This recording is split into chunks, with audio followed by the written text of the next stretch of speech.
Welcome back to my channel. So अभी अभी CA foundation Jain 2026 का अटैम्प्ट हुआ है, तो मैंने भी ये अटैम्प्ट दिया है। इसमें मैं अपने पॉइंट ऑफ व्यू से मैं एग्ज़ाम रिव्यू वीडियो बनाऊंगा। इसमें मैं आपको बताऊंगा कि मेरे एग्ज़ाम कैसे गए, एग्ज़ाम कैसे आए थे, मतलब हार्ड आए, इजी आए, लेंथी आए, मॉडरेट आए, कैसे आए थे। सो इस वीडियो में मैं आपको accounts, business law, quantitative aptitude और इकोनॉमिक्स के बारे में बताऊँगा। जो ये 4 सब्जेक्ट होते हैं हमारे फाउंडेशन में, इसके बारे में हम बात करते हैं। सो फर्स्ट ऑफ ऑल मैं अकाउंट के बारे में बताऊंगा। अकाउंट का पेपर इजी टू मॉडरेट था मेरे अकॉर्डिंग। सो पहले ट्रू फॉल्स की बात करते हैं। ट्रू फॉल्स एक दो मुश्किल आए थे। एक जर्नल एंट्री आसान आई थी, रेक्टिफिकेशन ऑफ एरर भी आसान आया था, डेप्रिसिएशन का क्वेश्चन भी आसान आया था, सितंबर जैसा नहीं था, उससे आसान ही था। इनकम एक्सपेंडिचर थोड़ा सा डिफिकल्ट था, ज़्यादा नहीं, लिटिल बिट डिफिकल्ट था। पार्टनरशिप का भी क्वेश्चन आसान था, बीआरएस का भी क्वेश्चन आसान आया था। बस थोड़ी बहुत मेरे को कंपनी अकाउंट में दिक्कत हुई, मैं जनरल एंट्री भूल गया था, एक दो जनरल एंट्री भूल गया लिखना। तो बाकी तो थ्योरी भी आसान आई थी इसमें। और बस मेरे को ये दिक्कत हो रहा है, ये हल्का सा लेंथी था। लेंथी होने की वजह से इसमें मेरे 5 या 6 नंबर का रह गया, जो मेरे माइंड में बार बार मेरे को परेशान करा कि आता हो। अभी जब रह जाता है ना, तब पता चलता क्या हमारी प्रिपरेशन कैसी थी। ये अधिकतर इसमें क्वेश्चन मॉड्यूल से आए थे, अधिकतर क्वेश्चन इसमें मॉड्यूल से आए थे। जैसे कि ये पार्टनरशिप का क्वेश्चन मॉड्यूल से आया था, इनकम एंड एक्सपेंडिचर का क्वेश्चन मॉड्यूल से आया था, कंपनी अकाउंट का भी क्वेश्चन मॉड्यूल से आया था, बीआरएस का भी क्वेश्चन मॉड्यूल से आया था, और जनरल एंट्री और रेक्टिफिकेशन तो पूरे मॉड्यूल से ही थी। बाकी तो अकाउंट का पेपर इजी टू मॉडरेट रहेगा मेरे अकॉर्डिंग। आपके अकॉर्डिंग मेरे को आप कमेंट में बताएंगे। और नेक्स्ट हम बात करते हैं बिजनेस लॉ की। बिजनेस लॉ का पेपर आसान था पर लेंथी था। 2-2 नंबर के इन्होंने इतनी सारी केस स्टडी पूछ ली कि बच्चों को दिक्कत आ रही थी क्वेश्चन सॉल्व करने में, कौन से प्रोविजन लगेगा इसमें ढूंढ इनको। बिजनेस लॉ का पेपर आसान था पर लेंथी था। इन्होंने 2-2 नंबर की बहुत सारी केस स्टडी पूछ ली, और मेरा एक क्वेश्चन भी इसमें गलत हो गया। क्वेश्चन नंबर फर्स्ट का बी पार्ट, जिसमें इन्होंने मेरे को लगा ओपीसी के बारे में एक्सप्लेन करना, पर इसमें ओपीसी एक्सप्लेन नहीं करना था। इसमें हमें सेपरेट लीगल एंटिटी और लिफ्टिंग ऑफ कॉर्पोरेट व्हील के एक सब पार्ट है, उसके बारे में एक्सप्लेन करना था।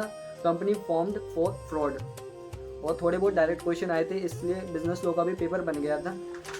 डायरेक्ट क्वेश्चन की वजह से बिजनेस लॉ का पेपर बना। अगर केस स्टडी पे मैं डिपेंड होता तो मुश्किल ही था बिजनेस लॉ को मैं पास कर लूँ। इसमें भी मेरा थोड़ा बहुत छूट गया, मतलब 10 से 12 नंबर का इसमें भी मेरा मतलब रह गया। बिजनेस लॉ का पेपर था तो आसान पर थोड़ा लेंथी था।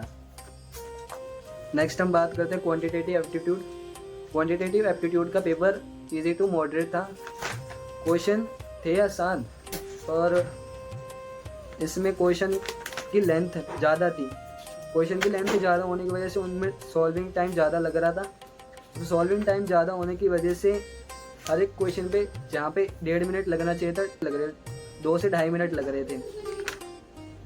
मैंने इसमें 70 या 73 मार्क्स का अटैम्प्ट करा है, और घर आके जब क्रॉस चेक करा तो बन रहे थे इसमें भी 60 अबव बन। हम बात करते हैं इकोनॉमिक्स की।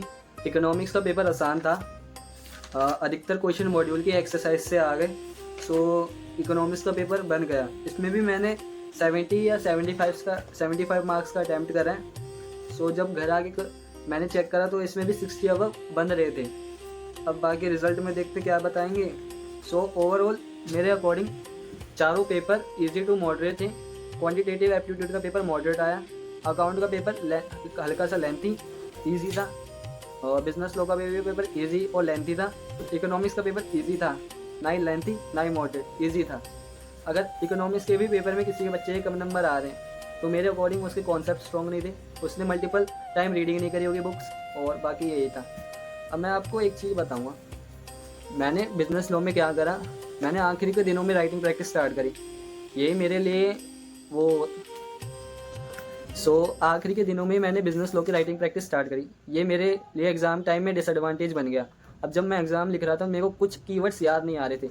मल्टीपल टाइम रीडिंग्स तो लगा ली, याद भी हो गए, पर जब लिखने गया तो कुछ भी याद नहीं आ रहे, कीवर्ड्स में भूला जा रहा। अब फिर मैं लीगल वर्ड्स लिखूँगा ऐसे, सो फिर मैंने अपनी लैंग्वेज में लिखा। इसलिए मैं आपको कहूँगा कि आप बिजनेस लॉ में कम से कम 2-3 बार रिवीजन करें। राइटिंग प्रैक्टिस मस्ट है, करें ही करें, जिससे आपको कीवर्ड्स याद रह जाए। और अकाउंट्स के पेपर में कम से कम 3 बार या 2 बार मॉड्यूल रिवाइज ज़रूर करें। अगर इतना ही नहीं कर सकते तो कम से कम 1 बार तो कर लो। और इकोनॉमिक्स के पेपर के लिए आप मल्टीपल रीडिंग करें बुक को, और क्वांट के लिए आप क्वांट की थ्योरी कर लो, और फॉर्मूले और कैलकुलेटर कैसे यूज़ करते हैं, कैलकुलेटर ट्रिक्स, जिससे कि आपको टाइम बचे, ये समझ लो। बाकी इस वीडियो में मैं इतना ही कहूँगा कि आपको मॉड्यूल को देखना चाहिए, मॉड्यूल को समझना चाहिए, मॉड्यूल के कॉन्सेप्ट समझने चाहिए, मॉड्यूल के क्वेश्चन करने चाहिए, और मॉड्यूल के जो एक्सरसाइज क्वेश्चन है उनको मत छोड़ें। बाकी इसी वीडियो में इतना ही कहते हैं, बाकी नेक्स्ट वीडियो में मिलते हैं। सो आपको अगर ये वीडियो अच्छी लगी हो तो लाइक करें, सब्सक्राइब करें और अपने दोस्तों के साथ शेयर करें।